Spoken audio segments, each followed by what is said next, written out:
Ndabaramutsa bene data, ndabaramutsa muri gitondo kandi mbifuriza amahoro y'Imana. Uyu munsi ni Imana yakize ngo twishime tunezererwe muri yo. Turashima Imana cyane no kubw'urukundo rwayo, ineza yayo.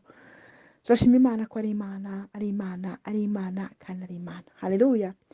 Haleluya, haleluya. Turashima Imana muri byose bene data, muri byose. Uzibwira umutima wawe uti mutima wanjye himbaza Imana, mutima wanjye ishime, mutima wanjye nezererwa, mutima wanjye shima Imana. Haleluya. Imana iba yaturinze byinshi, Imana iba haleluya, Imana idufitiye imigambi myiza. Imana ni Imana mu buzima bwacu, ni umubyeyi utabura guseruka, ni umubyeyi utazadusiga, ni umubyeyi udufitiye imigambi myiza. Ngomba mbivuga kuko nibyo bitwubaka, nibyo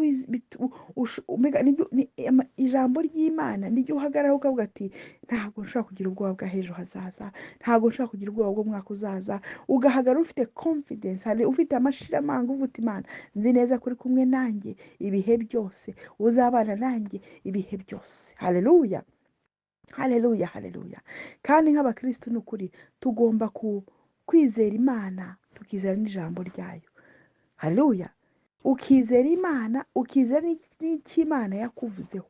Ibihe nibyo turimo kujya twibuka ibyo Imana yagiye ituvugaho, kuko nta jambo Imana ivuga ngo rihere. Si byose mu bihe byo tugusenga turimo, ni uko tuzi neza ko hari ibyiringiro dufite muri Kristo Yesu. Hari ijambo Imana yatuvuzeho. Haleluya. Ni ukuri tugomba kubagarira. Haleluya. Kubagarira ni utera imbuto. Ijambo ry'Imana ni imbuto. Imbuto iyo wakiriye iyo mbuto rero ubagarira izo mbuto kugira ngo zere. Haleluya. Bivuze ko ijambo Imana iyo yakuvuzeho nta guceceka, urarifata uti Imana wavuze gutya na gutya na gutya, ndabyemera mu izina rya Yesu ko ariko bizaba ku bana banjye, ariko bizaba ku mubiri wanjye, ariko bizaba muri finance zanjye. Ugasenga. Tugomba kuba abantu b'abasenzi kandi basenga mu kuri, abantu basenga bizeye Imana ko Imana iriho kandi igororera abayishaka. Haleluya. Nujya wumva wacitse intege zo gusenga, uzajya ubwira mugenzi wawe uti numva nacitse intege. Ntabwo ari ibintu byo kuvuga ngo ufite isoni, nacitse intege. Nanjye umbwire ati numva nacitse intege zo gusenga, dusengane.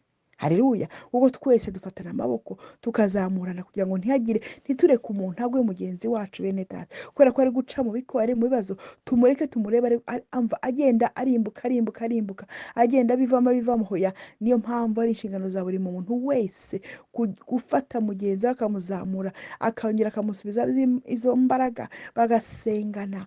Ngo icyuma gityaza ikindi, ngo ese ngo can two work together except they agree. Ese abantu babiri bagendana, haleluya, batumvikanye.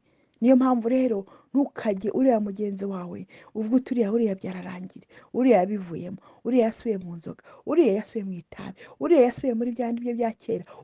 Ukavuga ayo magambo. Satani igenda ijyana mugenzi wawe